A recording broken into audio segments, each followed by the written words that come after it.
El pobrismo es una visión que en la pobreza no ve una mera carestía de recursos o de condiciones socioeconómicas, sino una categoría moral.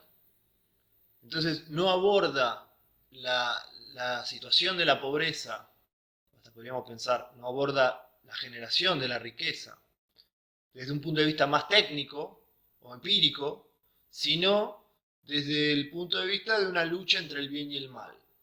Entonces, los pobres son una suerte de pueblo real, a diferencia de los ricos, que son por supuesto el antipueblo. La pobreza se sacraliza. El que no tiene es virtuoso en su no tener. Correlativamente el rico es vicioso, es malvado, porque su riqueza lo contamina de mal. Por supuesto la visión pobrista salpica el lenguaje cotidiano. Los pobres son despojados. ¿Despojados de qué? O sea, cuando vos lo llamás clase despojada o algo por el estilo, estás dando a entender que alguien los despojó de algo.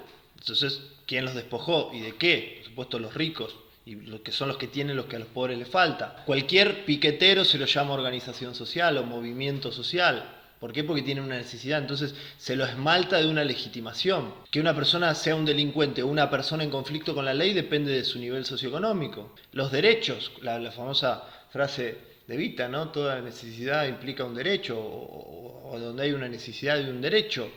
Eh, ¿Por qué? ¿Por qué donde hay una necesidad de un derecho? Pero más allá de eso, fíjense lo que pasa ahora. Los verdaderos derechos son llamados privilegios. No, vos sos un privilegiado porque recibiste. ¿Por qué soy un, ¿Dónde está dónde está la lex privada, digamos? ¿Dónde está la ley privada que hace que eso sea un privilegio? No, los padres de uno o de tal lograron generar cierto desarrollo y se lo trasladaron y rebalsaron en sus hijos esa riqueza. ¿Por qué lo hicieron dentro de la misma ley que todos? ¿Por qué tienen que sentirse privilegiados? Fíjense qué perverso esto de que toda necesidad se convierte en un derecho, pero los verdaderos derechos son tomados como privilegios. Eso es terrible. Otra cuestión de lenguaje un poco tonta, pero las villas de emergencia, que no tienen luz, que no tienen agua, que no tienen cloacas, ya no las llamamos ni villas ni de emergencia. Las llamamos barrios populares. Populares, pueblo. ¿Por qué? Primero, como si la denominación mágicamente cambiase lo mal que se vive ahí. Y segundo, como si ahí viviese el verdadero pueblo. De nuevo, fíjense qué pobrista y qué populista. Los barrios donde no hay tanta pobreza no son populares, entonces que ahí no hay pueblo. Vamos, o vamos a un barrio, de, no sé, un country. Digo, ahí no hay pueblo. ¿Qué hay ahí? Porque el barrio popular son las villas de emergencia. De paso, digo, dejarlas de llamar de emergencia no es también una forma de resignarnos a que eso ya está para quedarse. Dicho sea de paso, vienen creciendo y creciendo. Llamarlos barrios populares a lo que son villas de emergencia creo que es parte de nuestro fracaso. Pero el pobrismo también implica una visión no económica. Pobrismo también es hacer del delincuente, del marginal, del hombre caído, el ejemplo más valioso que quien trabaja, quien se esfuerza, quien logra un modesto o no tan modesto éxito. Por supuesto hay una relación estrecha entre el pobrismo y la Iglesia Católica. La Iglesia Católica lamentablemente siempre ha tenido una corriente muy fuerte pobrista en su seno. Eh, Podemos pensar en los sacerdotes del tercer mundo, en la teología de la liberación, en nuestros domésticos curas villeros y por supuesto en el Papa Francisco. El Papa Francisco menciona a Lorenzo, diácono de Roma, que fue interrogado por el emperador y le dijo, quiero que mañana me traiga los tesoros de la iglesia. Entonces Lorenzo fue al otro día con un grupo de mendigos y les dijo, aquí están, estos son los tesoros de la iglesia. Y el Papa Francisco toma esto para decir, los pobres son nuestro tesoro, nosotros nos gloriamos en su debilidad y los tenemos que cuidar. Ahora, es una metáfora curiosa porque ¿qué se hace con un tesoro que se quiere cuidar? Eh, el Papa Francisco preferiría que los pobres salieran de su pobreza y se convirtieran en esa clase media que muchas veces se aleja de la religión o de la iglesia, o prefiere que como tesoro se mantenga inalterable y que los pobres siempre estén ahí. Es al final del día la bisagra entre ir hacia el pobrismo o en realidad querer que la pobreza deje de existir. Ahora, otro punto interesante es que la pobreza siempre está ahí, ¿eh? La pobreza siempre está en nuestro pasado remoto, está en el presente de mucha gente y está como potencia siempre ahí, siempre como amenaza.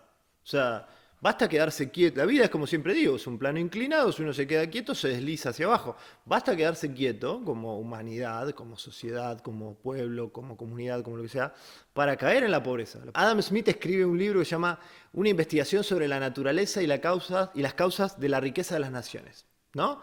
Lo interesante a investigar era cuál era la causa de la riqueza. Nadie se iba a poner a investigar las causas de la pobreza. Imagínate a alguien previo a la revolución industrial, el nivel de vida y la riqueza hace así, a decir, che, ¿cuál es la causa de la pobreza? Flaco, la pobreza está ahí, está en todos lados. O sea, ¿qué estás diciendo? Lo raro, lo extraño, lo milagroso fue la riqueza.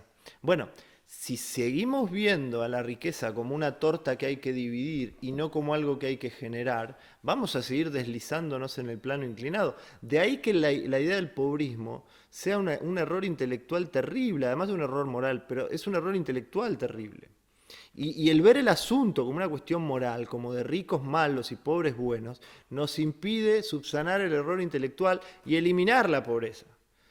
Por eso se dan las paradojas como Argentina, que hace décadas trabajamos por los pobres, hablamos por los pobres, cobramos grandes tributos por los pobres, y los pobres siempre están ahí y se multiplican y son cada vez más. De ahí que hay que terminar con esta neurosis de los políticos pobristas que por un lado impostan, o quizás sienten, no lo sé, un dolor por la pobreza, pero inmediatamente después o al mismo tiempo reivindican a los pobres como el verdadero pueblo, la pureza, la verdadera estatura moral, la sabiduría popular.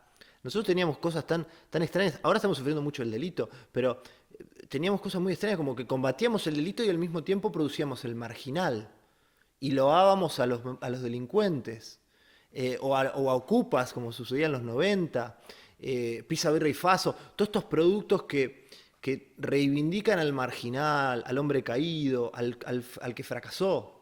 Por supuesto no tiene ningún tipo de rating, ni ningún tipo de clamor popular o cultural, el tipo que se esfuerza y le va bien, el que tiene un modesto éxito, el mejor alumno, el que no falta a clases, el mejor operario en el tren de una fábrica, el mejor trabajador en una dependencia pública.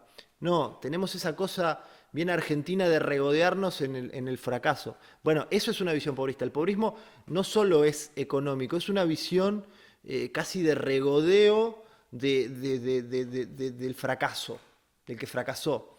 En lugar de mostrar que se puede, que hay casos de éxito, que son muchos, que el esfuerzo paga, no, queremos esconder al que sobresale, ¿no? El mejor alumno, no, que no le demos premios, se pueden sentir mal los otros. El mejor trabajador, cobren todos lo mismo, ¿no? Porque si no es injusto, ¿no? El que gana su comida, bueno es que en silencio coma, dice Martín Fierro. Ancina vos ni por broma busque llamar la atención, nunca escapa el cimarrón si dispara por la loma. Eso mirá, tranquilo, abajo, abajo, abajo. Abajo porque podés molestar al resto. El pobrismo también es guadaña horizontal, el pobrismo también es igualitarismo. Pero más allá de que existe todo un grueso aparato de gente que intermedia entre la pobreza y los recursos y que por ende tiene fuerzas e incentivos a que siga habiendo pobres porque para ellos son clientes, incluso los que no son así, tienen muchos la mente o la cabeza ya quemada de una culpa de clase, que los lleva a exagerar o a no desarrollar políticas públicas porque existen pobres. Entonces, como existen pobres, lo mejor es casi no hacer nada. Digo, en cuanto no se solucionan los pobres, no se puede solucionar nada. Pero eso en realidad es al revés. No se puede solucionar nada y va a seguir habiendo y se van a multiplicar los pobres. Entonces estamos en un círculo vicioso. En algún momento, algún político o algunos políticos van a tener que pensar en la pobreza en términos dinámicos. Es decir, que no importan solo los pobres de hoy, sino que importan más los pobres de mañana. Si no hacen un torniquete institucional, shock institucional, con leyes, por ejemplo, las leyes laborales, que son antipobres. O sea, si vos con tu productividad no me podés pagar toda la chorrera de cosas que yo tengo que pagar para contratarte a vos que sos pobre, no te voy a contratar. Bueno, listo, ahí tenés. Tenés un altísimo costo que asumir que no está pagado por la productividad del otro, entonces quédate afuera del mercado laboral, dedícate a robar o a pedir. Si no entendemos que hay que hacer un torniquete a la pobreza, un torniquete legal, un torniquete institucional, con leyes y regulaciones, o mejor dicho, desregulaciones, que sean mejor para eliminar la pobreza del futuro. De nuevo, hay que pensar más en la pobreza en términos dinámicos. ¿Qué hacemos para la pobreza del futuro? Mientras no lo hagamos, los pobres se van a seguir multiplicando. Nuestros políticos, como tienen una visión pobrista, como ven a la pobreza como una cuestión, como una faena moral, y no como una cuestión a solucionar técnica, no entiende que el pobre es el primero que quiere dejar de ser pobre, y que quiere trabajar, y que quiere seguridad, quiere lo mismo que queremos todos. Entonces, la pregunta es, ¿qué reglas de juego dan mejores condiciones para que la gente salga de la pobreza? Por más que intenten adormecer la energía vital de la gente, siempre está floreciendo esto de que la gente quiere vivir mejor, incluso los pobres. Por supuesto que quieren vivir mejor. Y están dispuestos a esforzarse para vivir mejor.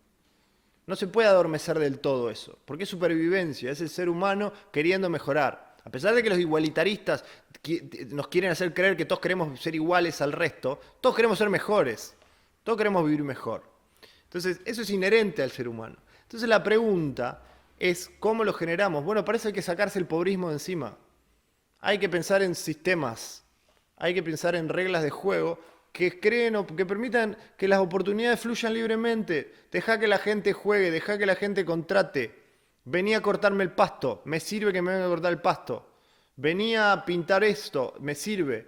Che, contrato con tal, me viene bien. Te tomo a prueba, te tomo por esta plata, te tomo por esta otra. Deja que la gente contrate. Así la gente se salió de la pobreza. Tiene que salir el Estado, tiene que entender que de la pobreza se sale con menos leyes ridículas de protección a los pobres. Esta no es una cuestión moral, como la plantea el Papa. Esta no es una cuestión moral, como la plantea Grabois. Esta no es una cuestión moral, como la plantea la izquierda o como la plantea el kirchnerismo. Esta es una cuestión que se soluciona pensando técnicamente y pensando empíricamente. ¿Cómo se sale de la pobreza? Con mejores leyes, con menos leyes en muchos casos. Con trabajo digno, que se genera con contrataciones voluntarias, con millones de contratos. Hay que dejar que el pobre pueda contratar. Hay que dejar que el pobre pueda contratar. Para eso hay que sacudirse el pobrismo. El pobrismo es una visión nefasta, una visión moral equivocada que conlleva una visión intelectual equivocada y que lo único que ha generado es que la pobreza se mantenga inalterable, como el tesoro que le gusta al Papa.